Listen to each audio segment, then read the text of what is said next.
Remember that time last year when there was no pandemic and we were selling our house and I was very excited.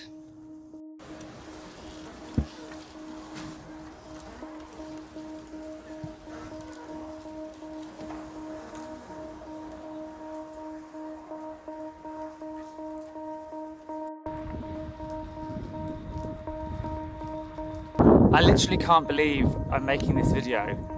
It is so important to look on the bright side of life sometimes, and firstly, look at this.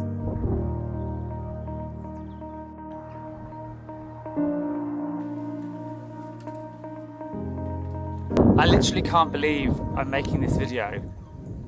Like, do I have the worst luck in the world? What is going on?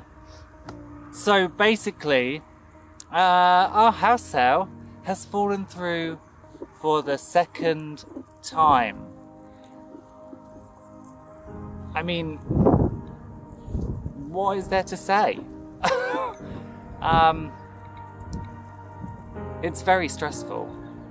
So let me give you a quick recap if you haven't been watching the videos over the past year. And that is, this time last year, we put our house on the property market. Then COVID happened and the lockdown came. And then as soon as we came out of lockdown in the UK in about May, we accepted an offer on our house. We sold it within like a week and all was fantastic. So Sarah and I decided to take a risk. And that risk was that before we actually completed on our house, it was a first time buyer, all was good, there was no chain. We thought this year has been pretty awful so far, so we've got some money in reserve, let's quit our jobs, let's find a house near to our farm so we can go and farm, and let's move. So we did exactly that. We left our jobs on the Friday, we had like our leaving dues, and then on the Monday, our estate agents called to say that our house sale had fallen through. Unfortunately, by this time, we had not only left our jobs, we'd already rented a house up here and paid 6 months deposit. So there was literally no going back.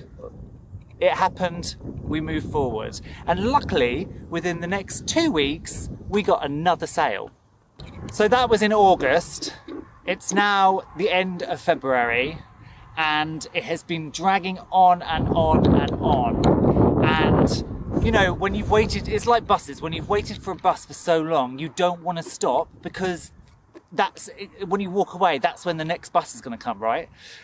So we've hung on and hung on and hung on. And then today, it's all fallen through again for the second time. Now, I'm a fairly sensible person. I don't really like taking risks.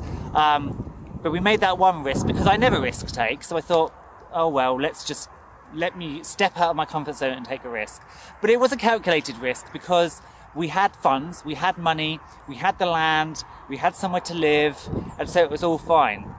The problem now is we have gone through all of our savings.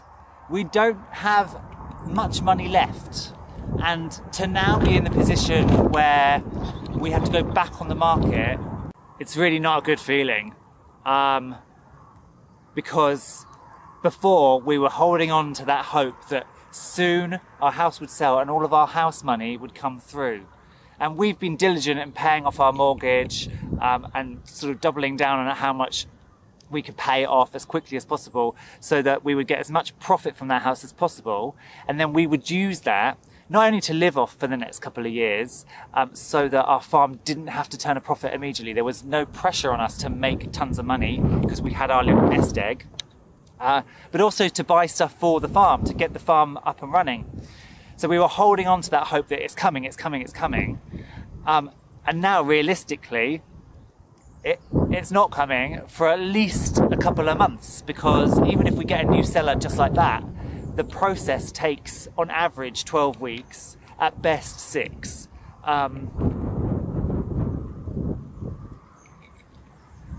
So it's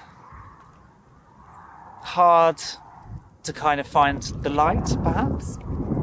It is so important to look on the bright side of life sometimes, and firstly, look at this. This is a blimming glorious day. What a way to end off February with blue skies and sunshine, and I've seen a kestrel. So we lost a kestrel over that whole horrible cold blip. She froze to death in the night, but I've seen another female kestrel today, which is really good. And so while there are stresses in the background, I'm just trying not to think about them and enjoy all the positive stuff. So the farmer's here, we've got the animals, we've got lambs on the way, fingers crossed. The market garden, I mean, this weather, apart from the wind, this weather really makes you think spring is on the way, and that means seedlings and the market garden getting going. So there is just so much to be thankful and positive about, and by coming up here every day and keeping busy, although as I say there's those stresses in the background, I'm kind of managing to banish them and just reaffirm to myself every day, this was the right move, this is what you wanted, you need to make this work, you will make this work, just everything will sort itself out.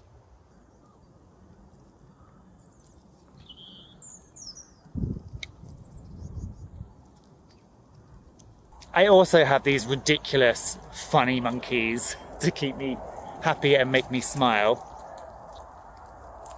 And they really do. Hello. So that's a positive as well.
Now, it's not total doom and gloom. We have spent money on the farm already, and we've got it to a position where, do I need anything desperately?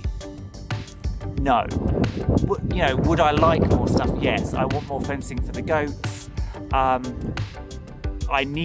do need to get a polytunnel, but I don't need that polytunnel until I'm planting those heated vegetables, those hot vegetables, tomatoes, aubergines, peppers out. And that's not going to be till May. So I can grow them on at home, get little seedlings, and then I can put them in a polytunnel later. So that can wait.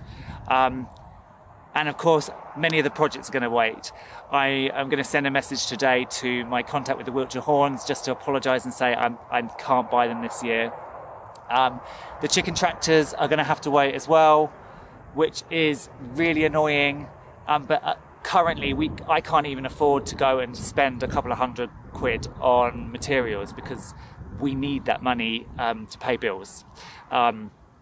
So stuff like that is going to have to be put on hold. So I know this might seem like a bit of a doom and gloom video, but I really don't want it to be. I just want to keep you updated with what's happening on the farm and in our lives, and also give a reason as to why some stuff that I've said is going to happen, like the sheep and stuff, just isn't, because life just gets in the way and has thrown this curveball at us. But you know, there's lots, as I said, there's lots of positives to glean from it, and hopefully we will get a new sail fairly quickly. It will go through. I'm desperate not to have a chain. I just want a nice first-time buyer to come along and say, I have the money, here you go, give me a house, and that will be great. And before I forget, make sure you watch my video 6 ways to make income this year. I'm going to link it up here, and that's how we're planning to bring income into the farm. So I will see you in that video.